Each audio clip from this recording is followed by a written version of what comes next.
ایک تو وزیراعظم صاحب کی جو تقریب حلف برداری ہے اس میں وزیر اعلیٰ کے پی کے کا شرکت نہ کرنا، ارشاد صاحب یہ کیا پیغام دے رہے ہیں؟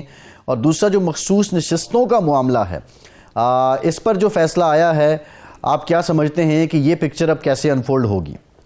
دیکھیں عباس صاحب، یہ نشستوں کی بات پہلے کر لیتے ہیں۔ یہ کوئی غیر متوقع تو نہیں ہے۔ الیکشن کمیشن اب تک جو اقدامات کرتا رہا ہے ایک مخصوص جماعت کے حوالے سے، تو یہ اسی کا تسلسل ہے، یہی توقع کی جا رہی تھی۔ اب دیکھتے ہیں کہ سپریم کورٹ اس بارے میں کیا فیصلہ کرتی ہے۔ یہ عجیب و غریب معاملہ ہے کہ ایک عوام کا ورڈکٹ آتا ہے اور اس کو ٹیکنیکل بنیادوں پر غیر مؤثر کرنے کی کوشش کی جاتی ہے، تکنیکی چیزیں سامنے لا کر، اور اس کی وجہ سے خام خواہ ایک تاثر ابھرتا ہے کہ تعصب بڑھتا جا رہا ہے۔ ایک تو مثال وہ باب پارٹی کی جو کے پی کے حوالے سے 18 کے حوالے سے موجود ہے ہمارے سامنے۔ جب ایک پارٹی میں لوگ اتنی بڑی تعداد میں 90-92 لوگ تھوڑے نہیں ہوتے شامل ہو گئے ہیں، تو آپ ان کو دے دیں، اس سے فرق کوئی نہیں پڑے گا۔ نہ وزیر اعظم کے الیکشن پر کوئی خاص فرق پڑتا ہے، نہ اسپیکر کے، نہ ڈپٹی اسپیکر کے، نہ اپوزیشن 90 کی ہو یا 113 کی ہو، اس سے کوئی حکومت کو تو فرق پڑنے والا نہیں ہے، اس کے پاس میجارٹی موجود ہے۔ تو ایک طرح سے یہ ایک الیکشن کے پورے عمل کو، پروسیس کو مشکوک کرنے کے سوا اس کا کوئی ہے، یا یہ ثابت کیا جا رہا ہے کہ جی ہمارے پاس چونکہ اختیار ہے، ہم جو چاہیں جس طریقے سے چاہیں اس کو استعمال کر سکتے ہیں۔ ہاں البتہ سینٹ کے الیکشن پر اس کے اثرات ہوں گے اور شاید یہ مقصد ہو، لیکن اس سے بھی کیا فرق پڑ جائے گا؟ اگر 2 سیٹیں یا 3 سیٹیں یہ جو لوگ سنی اتحاد کونسل ہیں سینٹ کی زیادہ لے جائیں یا کم لے جائیں، تو رہیں گے تو اپوزیشن میں ہی، اپوزیشن کا حصہ ہوں گے، تو اس سے نہ تو میرا خیال ہے کہ قانون سازی پر فرق پڑتا ہے، نہ کوئی اور ہو۔ لیکن بہرحال ایک فیصلے آج کل ایسے ہی ہوتے ہیں، ماضی میں بھی ایسے ہی فیصلے ہوتے رہے، اسی طرح فیصلے ہوتے رہے ہیں۔ تو اسی وجہ سے تو یہ پاکستان ان حالات کو پہنچا ہے کہ یہاں نہ جمہوریت مضبوط ہو رہی ہے، نہ پارلیمنٹ کی کوئی عزت ہے، نہ کوئی گورننس اچھی ہو رہی ہے۔ سارے کوشش یہ ہوتی ہے ایک دوسرے کو نیچا دکھانے کی، اور جس کے پاس جو اختیار ہے وہ اس کو آمرانہ انداز میں استعمال کرتا ہے۔ کوئی لاجک نہیں ہوتی، کوئی اخلاقی پہلو نہیں ہوتا، اور کوئی ملک کا اور عوام کا نہیں سوچا جاتا۔ وزیر اعظم کی حلف برداری سے ایک مرحلہ طے ہو گیا، نئی حکومت وجود میں آ گئی۔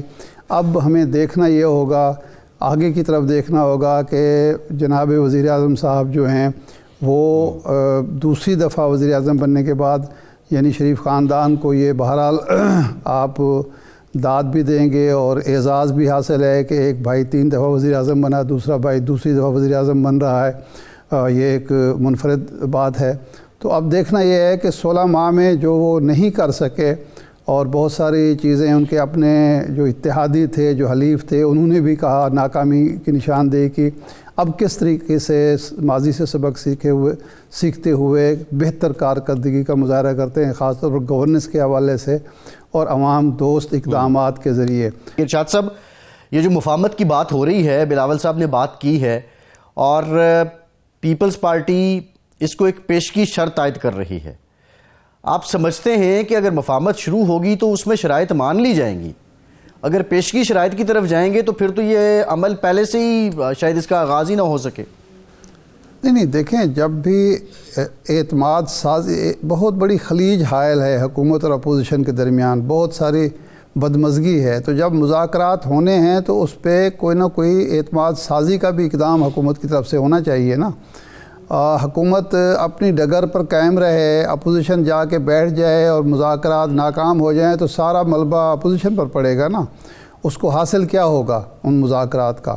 اگر آپ نے حکومت کو تو فائدہ ہو جائے گا، تو اس لیے اس کے منیمم جو بات ماننی پڑے گی، قائل کرنا پڑے گا کہ یہ آپ کے لیے آپ کی بات مانی جا سکتی ہے، یہ نہیں مانی جا سکتی۔ جب یہ اور قیدیوں کی رہائی جو ہوتی ہے وہ مذاکرات کی ہمیشہ پہلی شرط سمجھ لیجئے یا پہلی سیڑھی ہوتی ہے۔ جب 77 میں حکومت اور اپوزیشن کے درمیان مذاکرات ہوئے تھے تو اس میں سب سے پہلے قیدی رہا کیے گئے تھے۔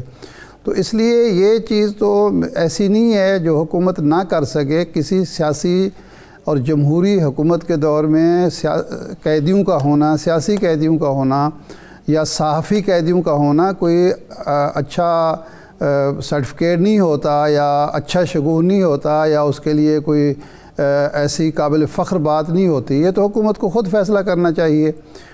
لیکن یہ ضرور ہے کہ حکومت اگر بہتر طریقے سے چلانی ہے, سسٹم کو بہتر طریقے سے چلانا ہے, جمہوریت اور پارلیمنٹ کو چلنا ہے, اپنے بل بوتے پر چلنا ہے, تو ظاہر بات ہے سیاسی جماعتوں کے درمیان مفاہمت بہت ضروری ہے, سیاسی جماعتوں کے درمیان ڈائلاگ بہت ضروری ہے. کسی طرف سے بھی ضد کا مظاہرہ نہیں ہونا چاہیے تاکہ معاملات آگے بڑھ سکیں.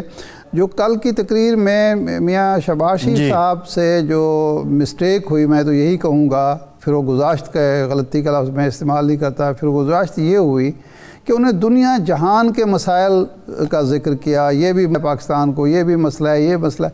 صحافت کو انہوں نے ٹچ ہی نہیں کیا, حالانکہ صحافت اس وقت جن مسائل کا شکار ہے, جس دباؤ کا شکار ہے, صحافیوں کے ساتھ جو نگران حکومت کے دور میں ہوتا رہا, اس کا انہیں ذکر کرنا چاہیے تھا. کیونکہ جمہوریت اور صحافت یہ ایک لازم و ملزوم چیزیں ہیں, اور صحافت چوتھا ستون اسی لیے کہا جاتا ہے کہ وہ ایک معاون اور مددگار ادارہ ہوتا ہے کسی جمہوری حکومت کے لیے, کہ وہ عوامی مسائل کی نشاندہی کرتا ہے. حکومت سے جو غلطیاں, ہر ظاہر ہے ہر حکومت سے غلطی ہوتی ہے, ہر جماعت سے غلطی ہوتی ہے, ہر انسان سے غلطی ہوتی ہے, وہ ان غلطیوں کی اصلاح بھی کرتا ہے یا نشاندہی بھی کرتا ہے, اور اصلاح کے لیے تجاویز بھی پیش کرتا ہے. اور ملک کے اندر جو حکومت کو مس گائیڈ کیا جا رہا ہوتا ہے اس کی نشاندہی کرتا ہے تاکہ حکومت صحیح ٹریک پر چلے اور عوام کے مسائل حل ہوں. لیکن میاں شہباز شریف صاحب نے بالکل ذکر کرنا بھی مناسب نہیں سمجھا. یا تو وہ سمجھتے ہیں کہ بس صحافت کا اب اس ملک میں کوئی ضرورت نہیں ہے, اور یہ چوتھا ستون تو کیا یہ ہے ہی نہیں.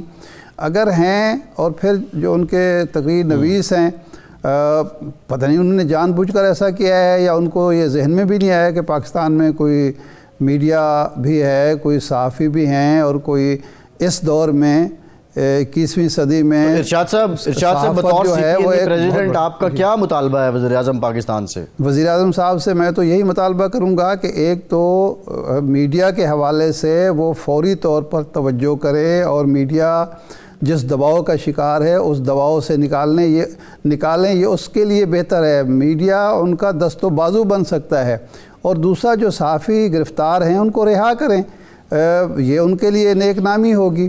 وہ کیوں خامخواہ یہ تاثر دینا چاہتے ہیں کہ شاید ان کی جو ایک جمہوری حکومت ہے, وہ جو کہہ رہے ہیں منتخب حکومت ہے, کہ منتخب حکومت کو اور جمہوری حکومت کو صحافت سے کسی قسم کا کوئی سروکار ہی نہیں ہے, اور وہ ایک اہم ستون کو دنیا بھر میں جو سمجھا جاتا ہے وہ بالکل اگنور کر رہے ہیں. تو میرا خیال ہے ان کو اس پر اگر ان کے تقریر نویس نے توجہ نہیں دلائی اور وہ خود بھی بھول گئے, تو انہیں اب بیان جاری کرنا چاہیے. کل وہ اسمبلی میں جب آئیں یا سینٹ میں چلے جائیں تو وہاں جا کے وہ بیان جاری کریں.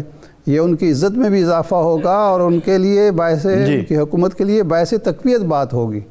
یہ اپوزیشن یہ بات کر رہی ہے تو ان کو کرنی چاہیے تھی. ٹھیک. ارشاد صاحب, اب جو صحافی گرفتار ہیں ان کا معاملہ عدالت میں ہے, وہ فیصلہ تو عدالتوں نے کرنا ہے, اور جو مقدمات ہیں وہ بھی ان کے عدالتوں سے متعلق ہی ہیں. تو آپ نہیں سمجھتے اس میں کلیدی کردار تو عدالتوں کا ہے بجائے اس کے حکومت کا؟ بالکل. اگر کسی صحافی نے کوئی قانون توڑا ہے, کوئی غلطی کی ہے جو قانون کی نظر میں غلطی ہے, تو اس کا صحافی کا محاسبہ ہونا چاہیے, لیکن کسی اسپیشل قانون کے تحت نہیں. اور یہ جب بھی کسی شخص کے خلاف کارروائی ہوتی ہے تو یہ تاثر نہیں ہونا چاہیے کہ اس کو آزادی صحافت یا آزادی اظہار کا جو حق ہے اس کا سلب کیا جا رہا ہے, اس کی سزا دی جا رہی ہے. ہمارا مطالبہ یہ کبھی بھی نہیں رہا, ہم مادر پدر آزاد صحافت کے کبھی قائل نہیں رہے. کبھی بھی سی پی این ای کے پلیٹ فارم سے یا میں نے ذاتی طور پر یہ نہیں کہا کہ صحافیوں کو یہ مادر پدر آزاد حق حاصل ہے کہ وہ کسی کی پگڑی اچھالیں, وہ قانون شکنی کریں, وہ اپنے آپ کو قانون سے ماورا سمجھیں. بالکل ہرگز نہیں. لیکن جو کچھ بھی ہو قانونی طور پر ہو, اور یہ ہرگز نہیں ہونا چاہیے کہ پتہ چلے کہ جناب وہ کسی مخاصمت کا شکار ہو رہے ہیں, کسی تعصب کا شکار ہو رہے ہیں، کسی کی ذاتی انا کی تسکین کا شکار ہو رہے ہیں، یا ان کا حق آزادی اظہار جو ہے وہ سلب کیا جا رہا ہے۔ ہم تو اس بات کی مخالفت کر رہے ہیں، اور ایک جمہوری دور میں، ایک جمہوری حکومت کے دور میں ایسا بالکل نہیں ہونا چاہیے۔